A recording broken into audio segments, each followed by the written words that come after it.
Welcome to my first ever video. I tried my best and we're making some outfits based on some cute little bugs, so let's get into it.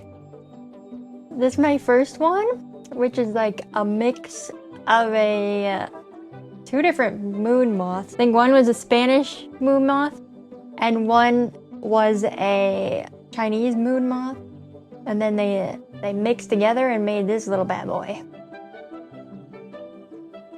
Originally, I was thinking of doing this with just a regular old Luna moth, which I think is the same thing as a Chinese moon moth, but I really don't know.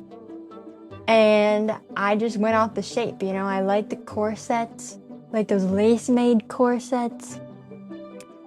Although this, I think, is technically called a bustier, bustier. Yeah, I don't know. But I tried putting these little dots of the moon. Like, I think that's where the inspiration of moon comes in, but you see it looked like a little nipples. And so I was like, ooh, maybe we won't put them there. And so I played around with them up at the sides, and I eventually decided I don't really like them there. And then with these leggings, I wanted to make this whole outfit essentially feel like there's a moth on some moss.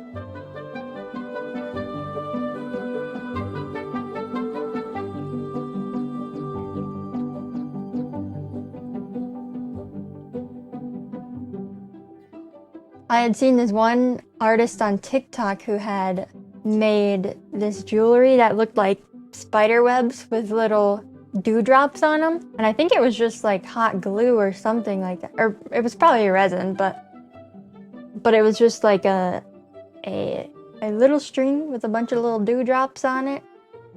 And so that's kind of what inspired me for this jewelry, except for maybe it would be something more beaded rather than little resin droplets. And then I carried that down to this little, I don't even know what you would call this like sheer skirt piece of fabric. I wanted it to look like a misty little thing draping around, which I honestly, thinking back, I don't even know if I like it. But that's where I went with it.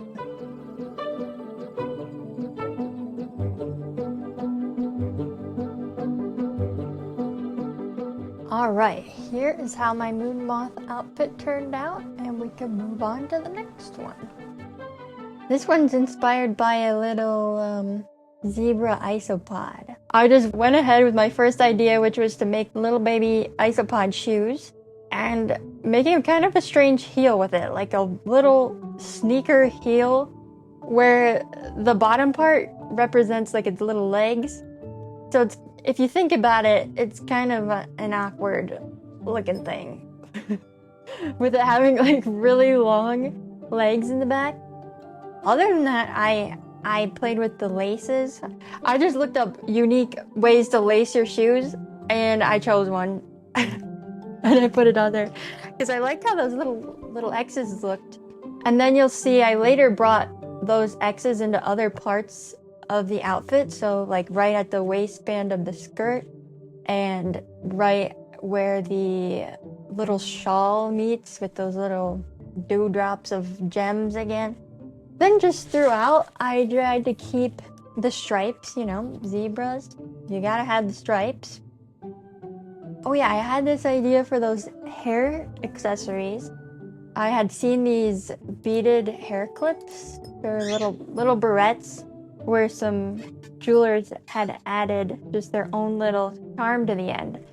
And this was an idea that I actually had a while before starting this, is that I was trying to think what's something that I could make, and I have been needle felting for a while, and that's something I can comfortably do versus like crochet, where I've seen these crochet barrettes or little hair clips, but I have not gone very far with crocheting. I just tried the once and it didn't go anywhere.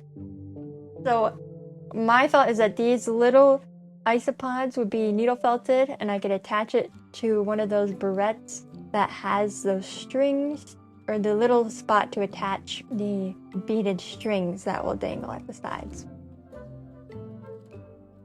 And now we can move on to the rhinoceros beetle.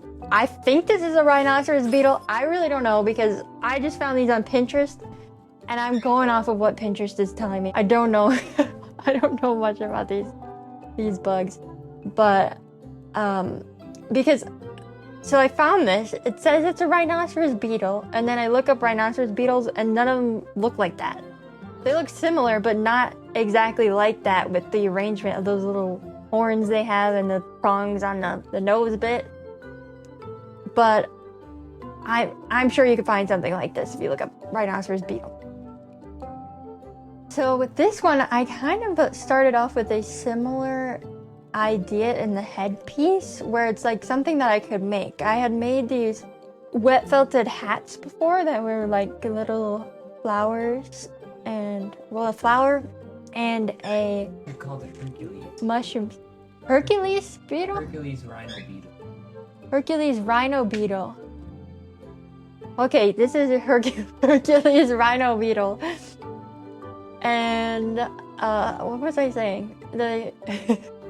Oh yeah, I made these wet felted hats. One was a flower and one was a mushroom. So I was trying to think if I were to actually make these outfits, what would the materials be that I would use? And thinking practically, like, what is my skill set? Because I think these would be a fun thing to actually make when I got the resources to do it. And then also with this one, what I enjoyed about making it is that I started to think more about like who's wearing this and the purpose of it. So my first thought was like, maybe this is a little blacksmith guy. And then I was also getting that mixed up with a welder because I was thinking about the gloves that they have, and I realized it was a welding thing.